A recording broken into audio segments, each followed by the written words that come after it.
we need to decide how are we going to mortise these things. We have several options. Option 1, hammer and chisel.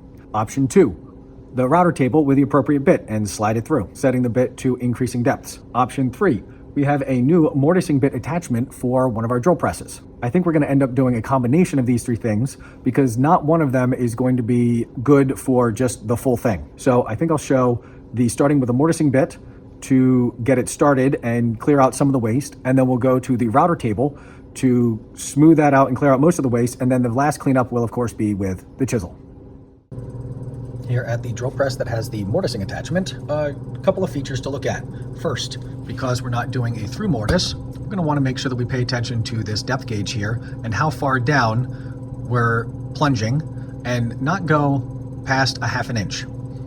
Our mortise is going to be 5/8 inches, and we can do the last little bit with the router table, but we can get the bulk of the waste out with this mortising bit here, and ½ inch will be plenty. Second thing, we have this fence here, this guy, that's in the slots on the back there, and right now I have it clamped down for the mortise that's in this orientation. When we rotate, we're going to notice that the mortise is now farther back, so we would have to flip this guy around in order to get the same depth back from the fence. And we also have the hold down here, which helps keep the helps keep the material down and not get pulled up when you lift the mortising bit. Now we're going to use, even though we have a 3/8 inch mortise, we're going to use a 1/4 inch bit because this ancient machine wobbles like it's an earthquake every single time we use it. So we don't get very precise holes out of this guy until you make that first plunge. So because you don't know exactly where it's going to hit, we need to use a smaller bit to make sure that we stay within the lines. And then again, we're going to use the router table to clean this up. And all we want from this guide is to get the bulk of the waste out quickly. So we're going to pay attention to the depth, we're going to stay in between the lines, and we're going to work our way down each mortise.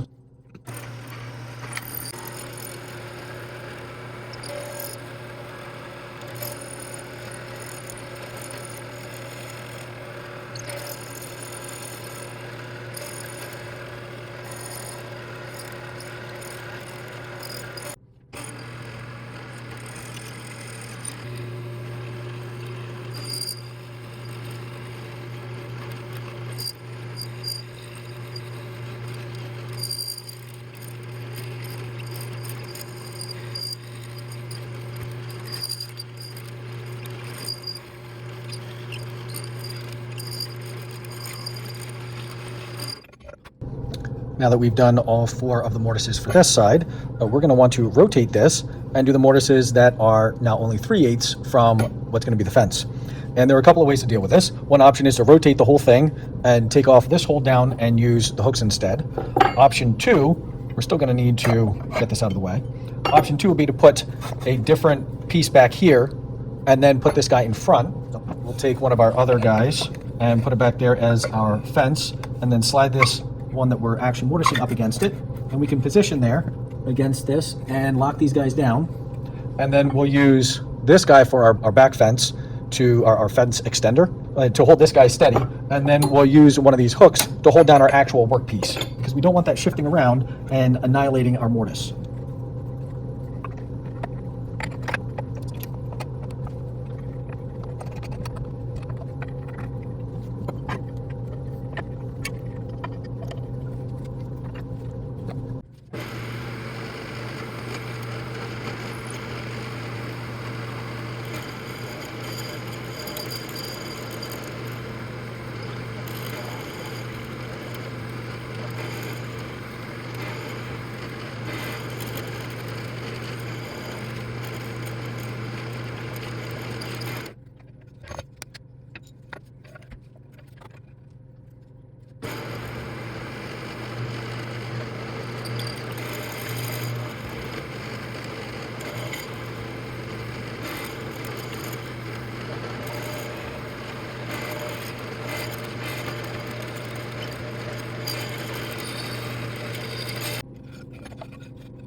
In order to complete our mortising, we're going to need to trade out our bit for a 3/8 bit that will match up with the mortises that we've already moved along with the mortising bit over at the drill press.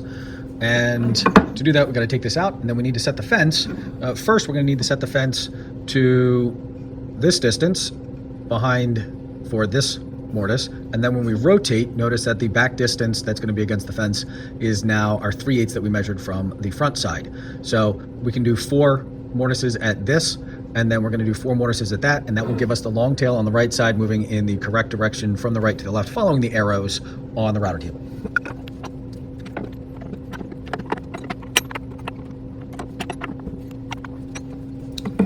Normally, I would say don't set it to 5/8 of an inch directly.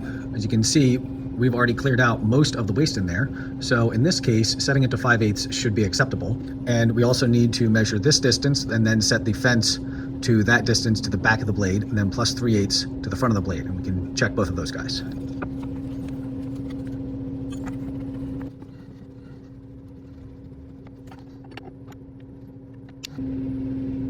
Turns out that my leg is shy of 1.5 inches by about 1/32 of an inch, which is actually going to show up in this mortise if I'm not careful about it, because I do want it to be 3/8 from the front. So if I slide this there, so the front side, that's going to be 3/8 exactly, but it's that back that's shy of being a full 3/4 by 1/32 of an inch. So we're just shy of that. So instead of being 3/4, it'll be 23/32 instead of 24/32.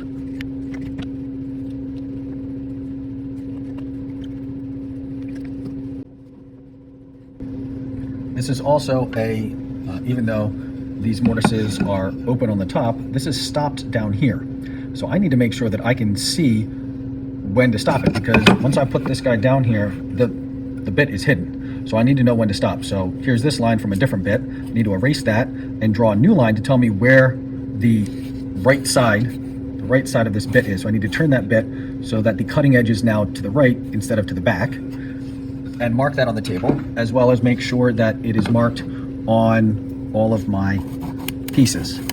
Bring that all the way out there. All right, there we go. Now I have a nice dark line indicating this is where the bit is, and I have this line. I need to wrap this line around onto the front. Let's try that again with a square that doesn't have a notch. All right, that's better.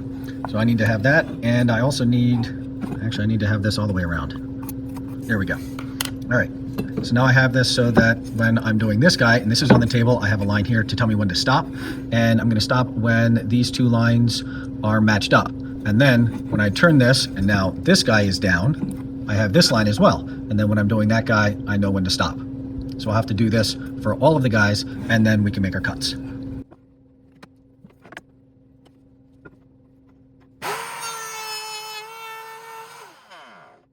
Now we just use the chisel for that last little bit of the corner.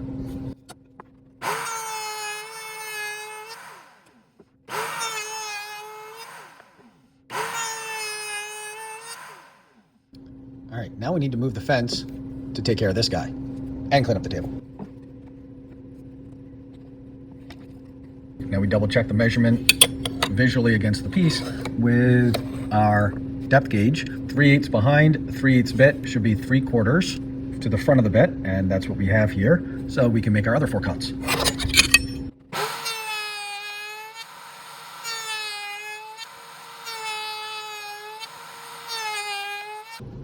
Time to start the fitting. Now, before we go too far into this, we're going to have to decide what to do about this curve that's the result of the router bit. We've got 2 little corners here.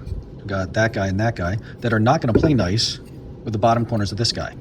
So there are a couple of ways we could deal with that. Option 1, hammer and chisel those guys out. Danger, you mess up your beautiful mortise that you have right here and loosen the joint. Option 2, take a file and file off the bottom corners of this guy. Danger with that is that then you end up hitting the bottom of your rail, and then you don't get a nice tight fit. Let's take a look at one of each of these guys, once of cleaning this guy up, and then once of this guy up. On the whole, I prefer to shave this guy down as it provides more opportunities for not messing it up. Remember, hold your chisel like it's a pencil near the tip so you can have precise placement of what you're going to be cutting off.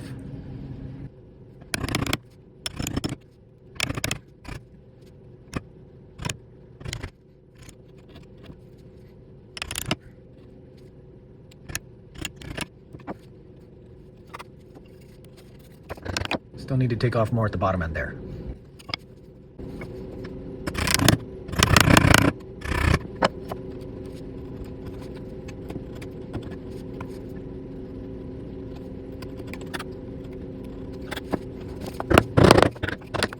Almost there. Need just a little bit more.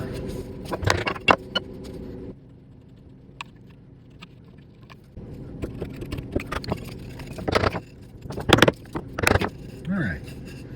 That's the first one fit using the chisel. Let's do the rasp on the tenon for the next one.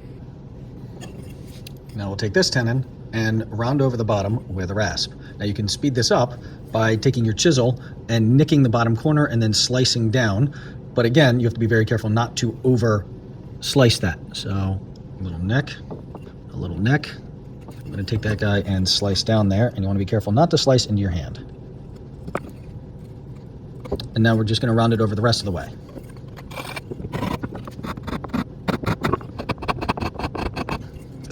See, that's starting to be rounded over. Probably gonna need a little bit more.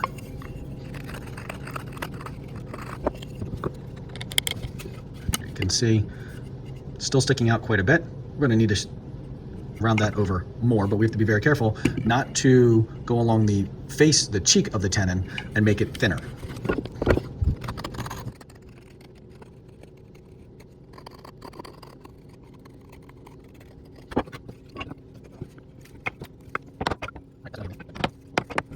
All right, almost there, and that guy actually could probably just be sanded off. So we got to do this, well, at this point, 6 more times, and I got to remember that one of my tenons needs to stay square. I think I'm going to just round off all the rest of them because I find that to be less obnoxious.